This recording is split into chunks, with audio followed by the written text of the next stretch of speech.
Beer and barbecue joints are two completely different databases, each with thousands of entries.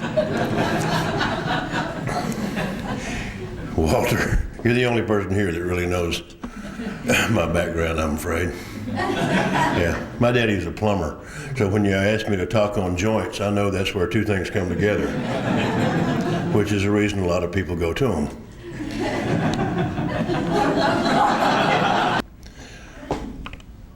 I came in the History Center when it was the library. Went in the History Center when it was the little room over there in 1977. 78, it runs together backwards through the fog too. I had the lowest self-esteem I have ever suffered. I had busted out of Armadillo U and was trying to start life over. And I was researching an idea that I had for, this is my stopwatch, I'm forgotten, catch up.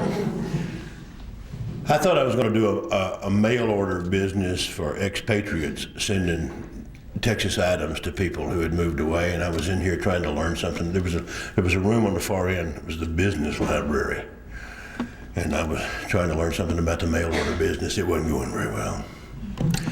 Texas Monthly had just started, and I thought surely that was going to be the way they advertised. Mike Levy was encouraging. Leaving, I stopped in the little room that was the Travis County collection, really kind of looking for my folder. I was kind of already local celebrity because I had tried so hard and failed so wildly. Mr. Threadgill's file fell out in my lap.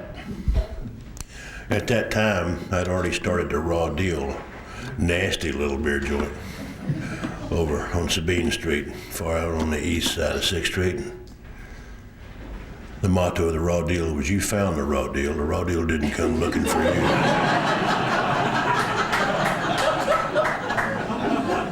I had had all the performance anxiety I needed. Service wasn't going to be a big question at the Raw Deal. But I was infected with the need to be a cook. Some people call it innkeeper syndrome. My mama's menu was coming together in my mind as the perfect Southern hospitality format. Obviously, I couldn't do that at a place like the Raw Deal.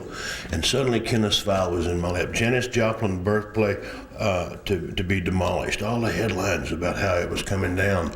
It's closed up for about 4 or 5 years already. And I had an epiphany. There was Audrey. You'll admit, as picture perfect, a staid image of a librarian. But I can tell you, when I was young and had long black hair, she said it was pretty. There was something special about her. Old saying is, it's hard not to like somebody that likes you first. She was real tolerant of me. She knew I was not customary. I went to the city of Austin and told them my plan, and they said there was no way. I had to tear the old place down all the way and move it back 25 feet. I could not restore Threadgill's.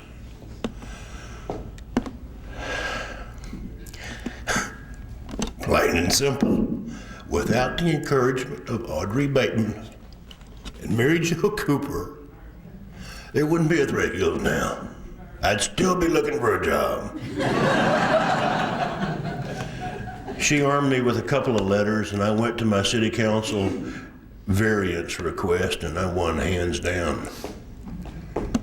And Audrey would be really happy tonight that I'm here, trying to figure out a way that we can fix that old problem they always talked about in school. Well, history is just not much fun. Well, we can fix it if we can save just a few of the beer joints.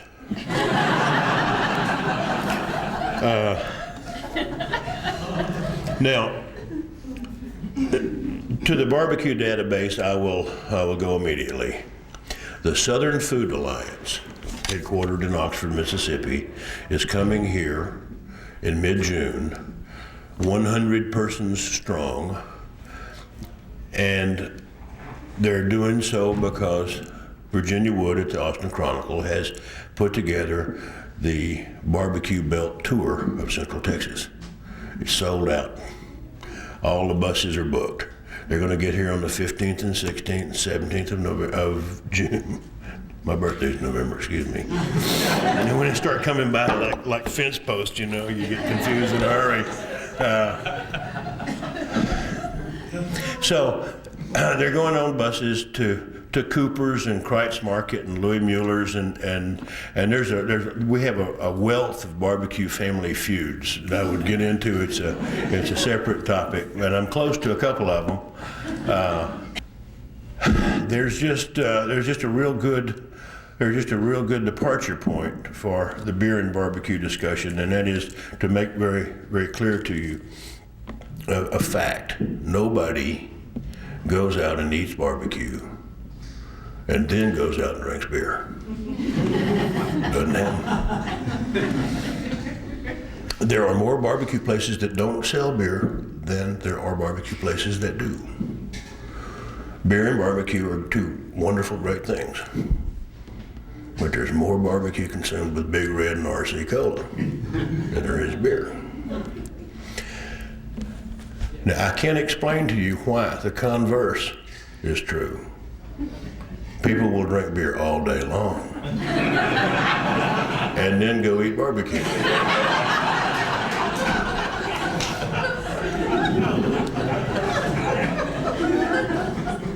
And I've researched this pretty extensively. Now,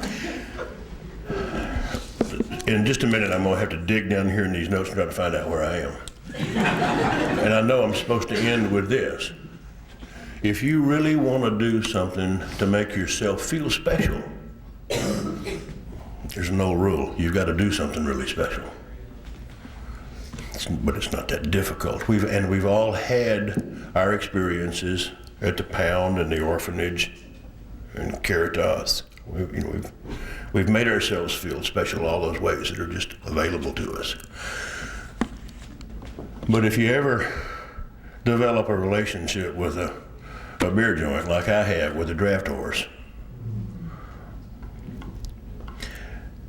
then just one time stay up late or take a nap and get up. About midnight, go to Sam's Barbecue. So, one of the great places in the world because it's open at midnight selling barbecue. And not only these other guys try to start getting home about 6. I'm one of those. Buy yourself a big old sack of barbecue, just splurge, play like it's Christmas, and then take it over to the draft house between midnight and 1 or 2 in the morning when they close, and just give it away. If it wasn't for the grease, you'd get hugged raw.